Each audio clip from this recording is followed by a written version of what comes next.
안녕하세요. 오늘은 국회 패스트트랙 충돌 사건에 대한 최근 뉴스 소식을 전해드릴게요.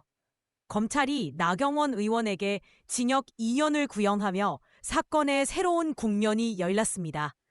함께 재판을 받은 여러 의원들과의 구형도 주목할 만합니다. 이 사건은 2019년 4월에 발생했는데요.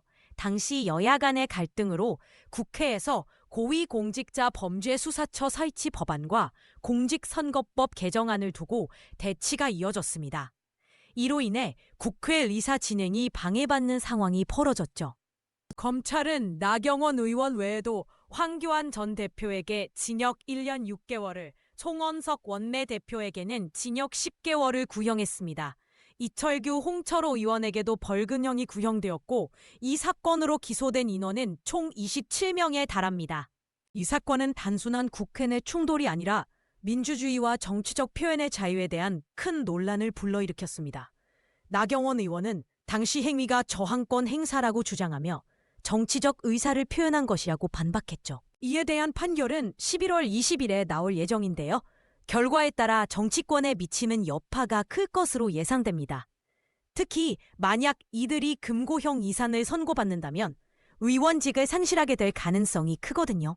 여기서 우리가 생각해봐야 할 점은 정치적 갈등이 어떻게 의회 민주주의와 국민의 권리와 연결되는가 하는 겁니다.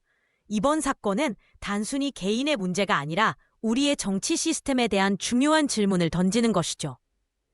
결국 이번 사건은 국회 내에서의 정치적 행동이 법적 책임으로 이어질 수 있다는 점을 시사합니다. 법원의 판결이 어떤 방향으로 나올지 우리 모두 귀추가 주목됩니다. 또한 이 사건은 정치적 상황에 대한 많은 논의가 필요함을 보여줍니다. 마지막으로 여러분도 이 사건에 대해 어떤 생각을 가지고 있는지, 그리고 앞으로의 정치적 변화에 대해 어떻게 바라보고 있는지 의견을 나눠보면 좋겠네요. 서로의 의견을 존중하며 민주주의를 지켜나가는 방법에 대해 고민해봅시다. 추가로 이번 판결이 정치인들에게 어떤 경각심을 줄 수 있을지에 대한 논의도 중요합니다.